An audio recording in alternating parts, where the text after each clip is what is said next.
Mesdames et messieurs, bonsoir et bienvenue dans l'édition d'information de Studio Kalangou. Voici les titres. À environ 2 semaines de la fête de Tabaski, l'affluence est toujours timide sur les lieux de vente des moutons malgré l'abondance du bétail à Niamey. Farida Farouka de la région de Niamey a été couronnée ce week-end Miss Niger 2025. Le président du comité d'organisation s'exprime dans ce journal. Je suis Nafis Adam Sirfo au micro. À moins de 2 semaines de l'Eid el-Kébir, également appelé Tabaski, les points de vente de bétail enregistrent une faible affluence. À Tourakou, marché de référence à Niamey, les animaux sont disponibles en grand nombre, mais leur prix reste relativement élevé selon Abdelaziz, un des délégués du marché, interrogé par Abdelwahab Imouri. La différence est que l'année dernière, il y avait une grande disponibilité du bétail par rapport à cette année. Cette année, la disponibilité du bétail est faible parce que nous qui sommes revendeurs, nous ne portons pas dans les campagnes pour chercher. Nous achetons sur place auprès des éleveurs. C'est normal que le prix du bétail monte. Ces moutons que vous voyez devant vous, par exemple, l'année passée, on pouvait l'avoir entre 60 000 et 80 000 francs. Mais cette année, si vous partez en campagne, vous risquerez de l'avoir aux alentours de 100 000. Un mouton que vous avez acheté à 95 000, vous ne pouvez pas le revendre à 80 000. L'année dernière, un mouton de 120 000 était grand. Mais cette année, vous serez étonné de voir un mouton du même prix.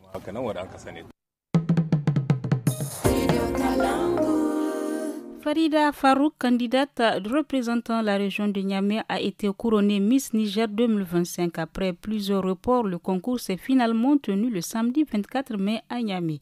Abdoulaye Noma Hassan, président du comité d'organisation, a réagi à l'issue de cet événement au micro de Aboubakar Sandanakali. L'organisation de cet événement, ça a été difficile parce que dans un premier temps, c'est un événement qui a été reporté jusqu'à 3 fois. Par la grâce de Dieu, par la grâce aussi des autorités, l'événement a eu lieu aujourd'hui. Tout le monde était content. C'est vraiment un plaisir, un grand honneur pour moi de lire la Miss Niger 2025. Elle a présenté un thème, donc moi je dirais tout simplement, par ma voix et l'intégralité et l'ensemble du comité d'organisation de Miss Niger, on va essayer d'exécuter le programme et le speech que la Miss nous a présenté aujourd'hui dans la salle. Nous sommes que des organisateurs.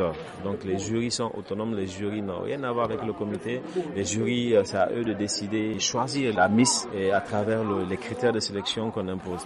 Dans une démarche d'autonomisation, de nombreuses femmes entrepreneurs participent régulièrement aux foires nationales pour valoriser leur savoir-faire auprès des consommateurs. C'est le cas de Hadja Darsaï Jibrila, vendeuse d'encens originaire de Difa, présente à chaque occasion pour faire découvrir ses produits. Abdoulaye Mahamadou l'a rencontrée à la foire nationale des femmes transformatrices du Niger qui s'est achevée la semaine dernière à Birningauri.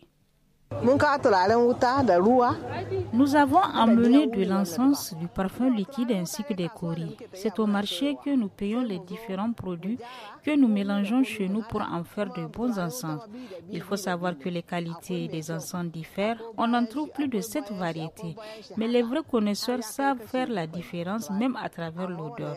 Cependant, tout est cher de nos jours. Les matières de base avec lesquelles nous produisons l'encens maintenant ne sont plus les mêmes avec celles d'avant. Et du sport, pour terminer, la Fédération nigérienne de football a animé une conférence de presse vendredi pour apporter des précisions sur la révision des statuts et du code électoral.